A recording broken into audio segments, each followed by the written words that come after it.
Good morning, students. We have been discussing about antihistamines.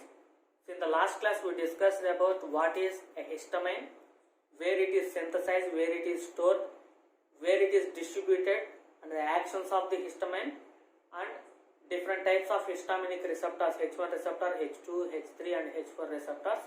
In today's class we are going to discuss about the classification of antihistaminic drugs. Let us discuss about the antihistaminic drugs classification. Antihistaminic drugs are classified into two types: H1 antihistamines and H2 antihistamines. In our last class we already discussed about that antihistamines. Antihistamines means these are the drugs that antagonizes the actions of the histamine. And already we discussed about histamine. Histamine chemical structure like this. It has an imidazole ring. It has an ethyl group which is attached to the amino group. So it is a beta ethyl amino imidazole. And histamine is a tissue amine. Histamine is an autocoid. Histamine is a mediator of hypersensitivity phenomena and tissue injury reactions. Histamine is present in mast cells, basophils, skin, gastric, intestinal mucosa, lungs, liver, placenta, brain, epidermis, growing regions, blood, venoms, pathological fluids, etc. And histamine gets synthesized from the amino acid histidine by a reaction called decarboxylation reaction, so that histamine is produced. So histamine finally it is a physiologically active endogenous substance that we call it as an autocoid that is produced within the body by decarboxylation of the amino acid histidine, and then it is stored in the mast cells and the basophils. And we also discussed that histamine acts through different receptors: H1 receptor, H2 receptor, H3 receptors and H4 receptors. Among the four receptors, H1 and H2 are important, and we discussed about H1 and H2 receptors, where these receptors are distributed and what are the actions mediated through the H1 and H2 receptors. Coming to the classification of antihistamine drugs, antihistamines are classified into H1 antihistamines and H2 antihistamines.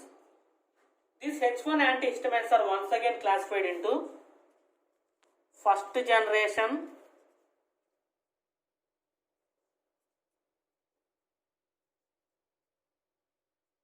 antihistamines and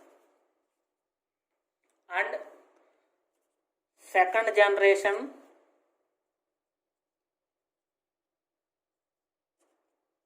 antihistamines.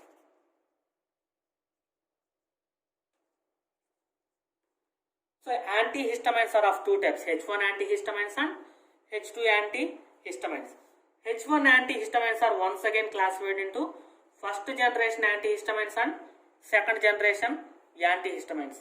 First generation antihistamines are classified into different types: ethanolamines, ethylene diamines, piperazines, alkylamines, phenothiazines, diphenylpiperidines, and dibenzyl cycloheptanes or heptanes.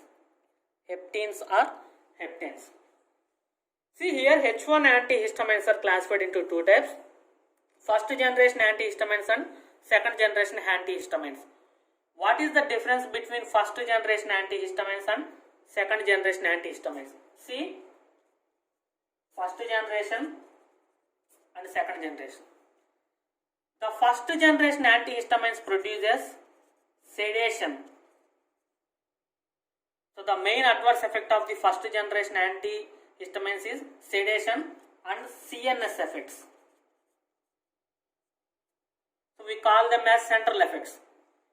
It is the main drawback of the first generation antihistamines, which possessing sedation as well as CNS effects.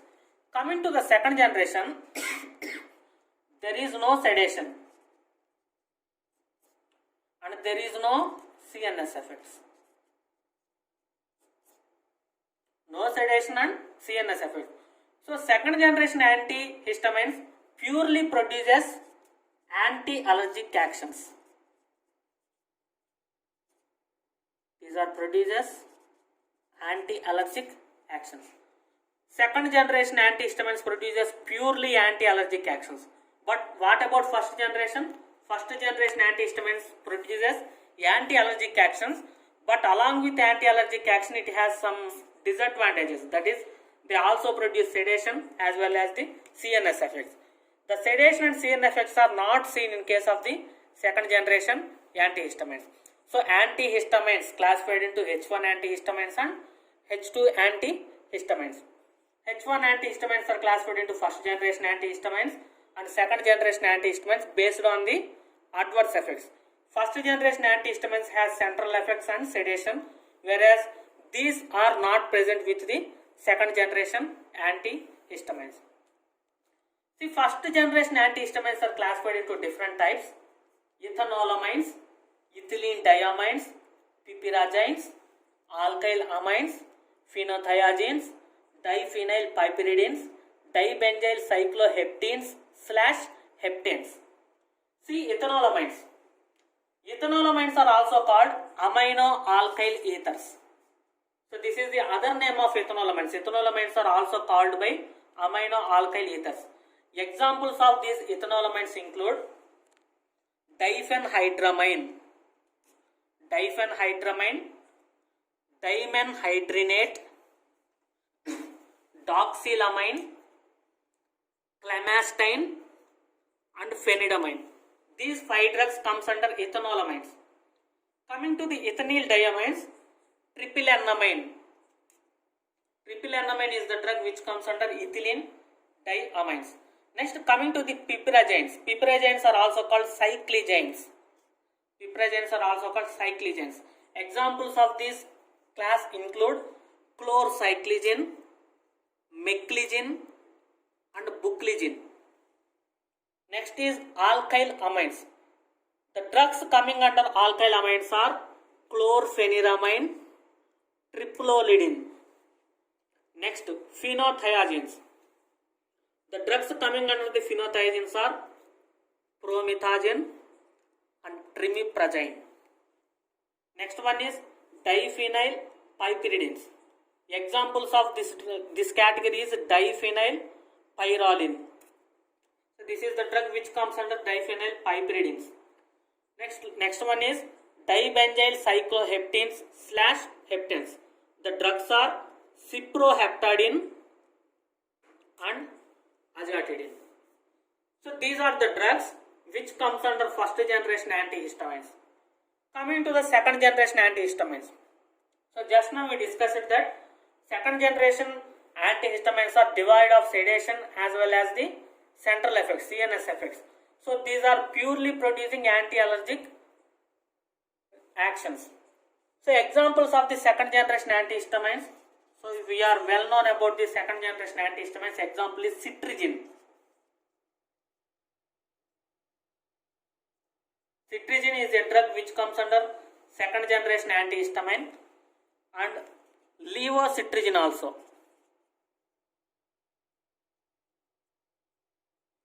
Levocetirizine, loratadine. Loratadine is the drug, and next one is acetimichole.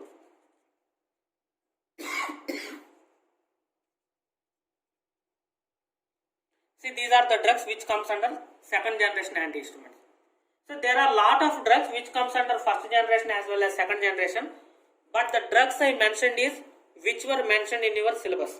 So I mentioned the drugs which were mentioned in your syllabus. So you just need to study these drugs only.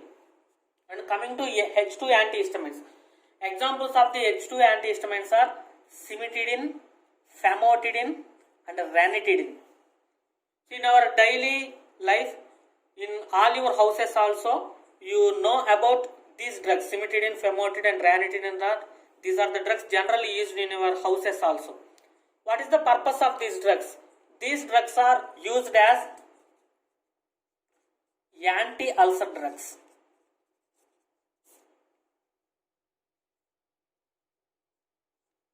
So these drugs are used in the treatment of ulcers. Cimetidine, famotidine and ranitidine. Generally during the ulcers, there is H2 antihistamines are useful in the treatment of ulcers. Generally during the ulcers there is an increased acid secretion. While treating ulcers, there is a necessity to cease the acid secretion or to decrease the acid secretion. So to decrease this acid secretion, this H2 antihistamines are used. So already we discussed that H2 receptors are mediating acid secretion. So H2 receptor antihistamines are useful in the treatment of ulcers, and they are responsible for the decreased acid secretion, or they cease the acid secretion. This is about antihistamine drugs. Antihistamine drugs classified into H1 antihistamines and H2 antihistamines. H1 antihistamines are classified into first generation antihistamines and second generation antihistamines. The difference between first generation and second generation is the sedation and CNS effects.